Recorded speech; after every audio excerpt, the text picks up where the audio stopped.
Apa itu syukur? Sebentar. Ibu bersyukur punya rumah? Syukur.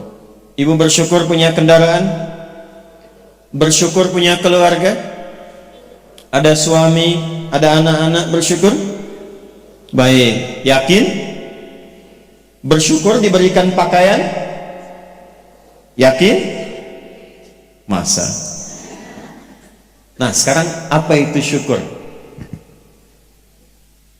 Syukur itu pelan-pelan.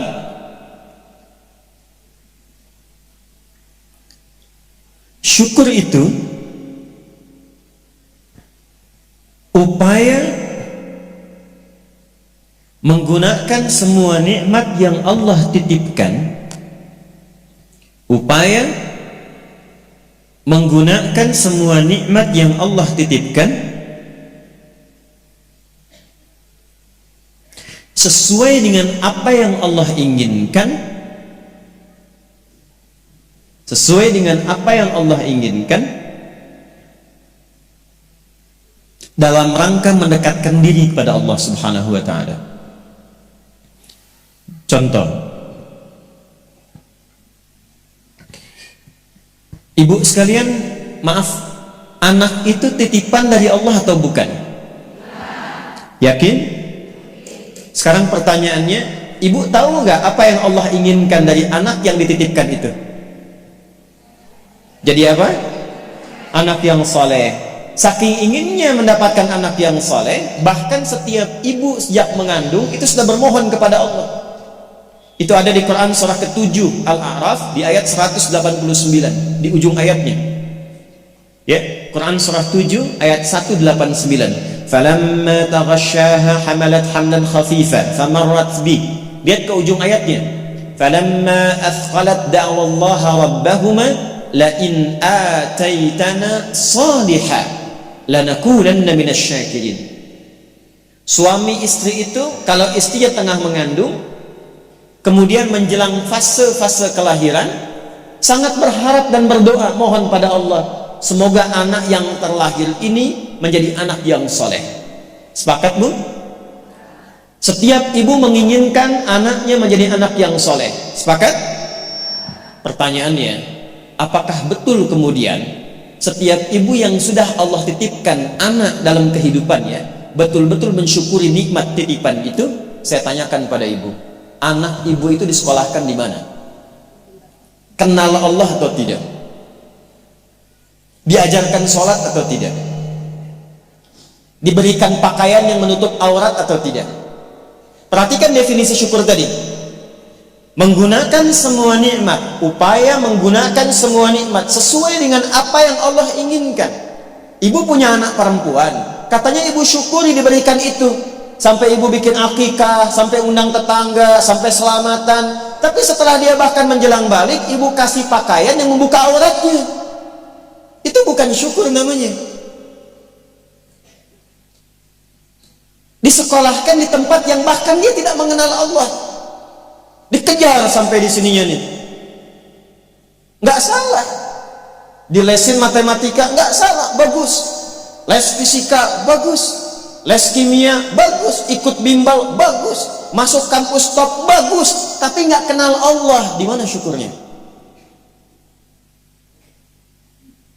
Satu, lihat pakaian yang selama ini Allah berikan kepada ibu sebagai titipan, dan itu akan dihisab. Buka lemari pakaiannya, coba cek ada nggak satu bagian pakaian yang belum pernah dipakai untuk ibadah. Coba lihat ketika beli tas mewah, sepatu baru, pakaian baru, sudah pernah dipakai ibadah belum? Jangan-jangan beli tas itu hanya untuk dipakai keundangan saja. Jadi ketika manusia mengundang, beli yang baru. Kenapa ketika Allah yang mengundang 5 kali dalam sehari, bahkan untuk memberikan solusi kehidupan, yang baru itu nggak pernah dipakai? Oh, kenapa pada diam? Satu, berasa ya? Satu. Jadi di titik ini, terkadang ada orang yang menuntut dari Allah kenyamanan hidup, ketenangan, kedamaian. Tapi ketika Allah memberikan apa yang diinginkan, tidak menggunakan nikmat itu yang membuat dia damai, tidak menggunakan titipan itu yang membuat dia tenang dalam kehidupan. Karena itu saya ingin memulai dengan mengajak kita semua, ayo kita lihat lagi apa saja titipan Allah yang telah dititipkan dalam kehidupan ibu dan bapak yang ada di luar saat ini sampai dengan detik ini. Kalau ingin mendapatkan ketenangan di dunianya, ketenangan di alam kuburnya, sampai pulang ke akhirat nanti, maka pastikan berusahalah untuk menjadi golongan yang sedikit itu. Gunakan semua nikmat itu pada hal yang Allah inginkan.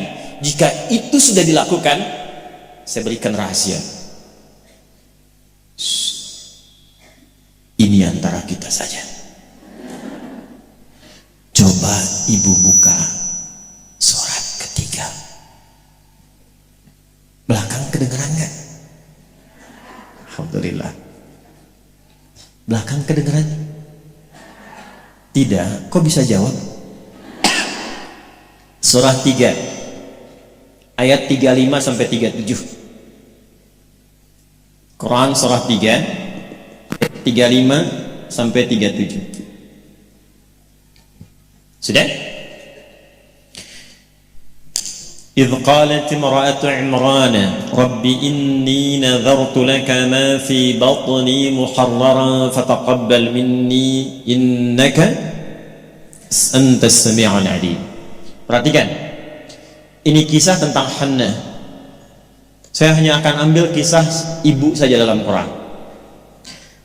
Hannah itu istrinya Imran alaihi wassalam. Nanti punya saudari namanya Eliasobat. Orang barat menyebutnya Elizabeth.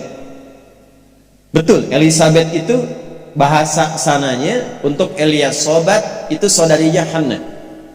Nanti nikahnya Elizabeth dengan Nabi Zakaria. Hannah nikahnya dengan Imran. Ketika Hannah mengandung, sepakat suami istri ini ingin mensyukuri nikmat kandungan itu dengan mengharapkan lahirnya anak yang soleh. Maka apa yang terjadi? Untuk mendapatkan soleh itu maka dibuat persiapan. Ini hukum umum, Bu. Ibu kalau misalnya ingin memasukkan anaknya ke sekolah tertentu, kan disiapkan dulu ya dari awal. Ya, sekolahnya di mana, yang dibutuhkan apa, sebelum masuk udah siap-siap. Biayanya berapa, perlengkapannya apa, disiapkan jauh sebelum masuk. Begitu kan ya? Maka Hannah dan suaminya sudah menyiapkan. Nanti kalau anak ini terlahir, disiapkan tempat khusus supaya dia betul-betul menjadi anak yang soleh. Namanya mihrab.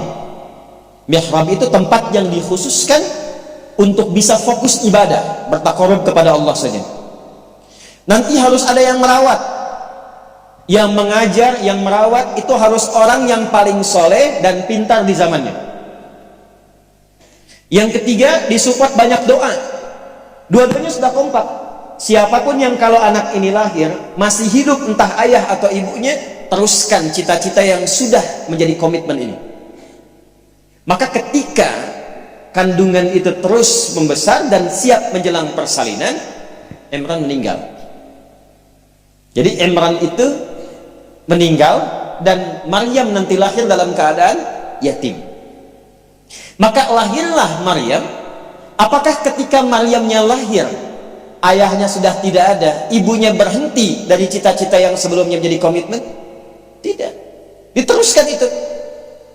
Maka ketika terlahir itulah kemudian apa yang sudah disepakati, berikan nama sesuai dengan harapan, isi dengan doa, siapkan tempat yang ingin diarahkan sesuai dengan cita-cita. Maka ayat 36-nya, falamma wada'atha qalat rabbi inni wada'tuha untha wallahu a'lamu bima wada'at wa laysa dzakaru kal untha.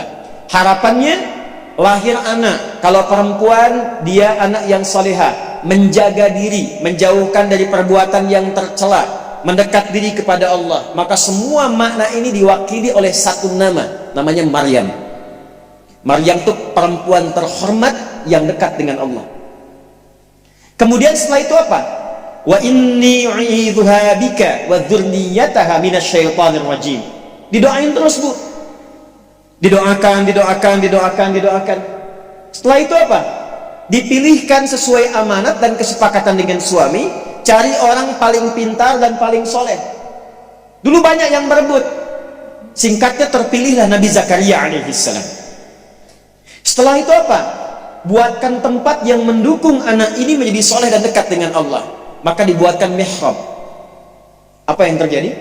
Ketika mihrabnya sudah siap, yang mendidiknya sudah siap, doanya mengalir, namanya sesuai dengan harapan, maka orang tua itu tidak sulit lagi untuk merawatnya. Setelah itu Allah yang berkenan memperhatikan sampai tumbuh dewasanya.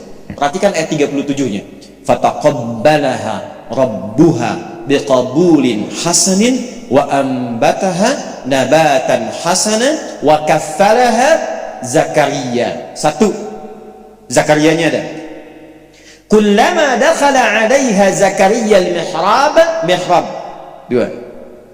Wajada 'indaha rizqa. Qala ya Maryam anna laki hadha? Qalat huwa min 'indillah. Innallaha yarzuqu man yasha bighairi hisab. Jadi doanya sudah, namanya sudah, yang mendidiknya sudah, tempatnya sudah. Kalau itu 4 terpenuhi, kata Allah, kamu hei Hannah, gak usah lelah lagi merawat anakmu itu. Biarkan aku dengan kehendakku yang memudahkan semua perawatan anakmu sampai tumbuh dewasa. Demi Allah bu, setiap butuh apapun, orang tuanya tidak susah. Setiap akan diantar makanan, makanan sudah ada. Mau diantar pakaian, pakaian sudah ada. Dan semua pertumbuhannya langsung diperhatikan oleh Allah. Jadi ketika syukur itu diterapkan dalam kehidupan, maka seorang hamba akan beralih dari hamba biasa statusnya menjadi hamba yang istimewa di hadapan Allah Subhanahu wa taala. Ini yang ingin saya contohkan. Bersyukur itu bukan hanya sekedar mengungkapkan alhamdulillah atas nikmat yang diperoleh, tapi ada peluang untuk menambah nikmat-nikmat lanjutan. Ini ayat ini yang menginspirasi Al-Imam Asy-Syafi'i, Imam Ahmad bin Hanbal. Tidak banyak orang tahu Imam Syafi'i itu single parent bu ibunya. Imam Ahmad bin Hanbal itu single parent. Jadi begitu dititipkan anak laki-laki Imam Ahmad, bapaknya meninggal, ibunya yang gendong sana sini. Musim dingin dimasakin air, kan belum ada water heater waktu itu. Dimasakin bu malam-malam, diwuduin pakai air hangat, digendong oleh ibunya ke masjid, ke halakoh-halakoh para ulama, disimpan, selesai digendong, dibawa lagi. Apa yang terjadi? Ketika semua nikmat dititipkan anak itu disyukuri sesuai dengan apa yang Allah kehendaki, jadilah Imam Ahmad. Ibu kenal Imam Al-Bukhari? Ayo bilang kenal. Ini juga sama, single parent. Bahkan lebih dahsyat lagi, Imam Al-Bukhari itu saat lahir ayahnya meninggal, usia 2 tahun, matanya buta. Dan dokter mengatakan pada masa itu, ini buta permanen, gak akan sembuh. Apa yang menjadikan kemudian matanya sembuh sampai jadi orang paling hebat di zamannya dan melahirkan karya besar Sahih Al-Bukhari? Wa qalilun min ibadiyasy syakur. Ibunya. Jadi betul-betul mensyukuri nikmat diberikan seorang anak, dititipkan seorang anak. Jadi gak pernah lihat bu. Jangan lihat kata orang, ini anak si fulan, misalnya si fulana ini kurang begini, anak si fulana autis, anak si fulana begini. Nggak ada. Nggak ada satu anak pun terlahir yang tidak punya keistimewaan. Itu tidak ada. Tanamkan pada hati yang paling dalam.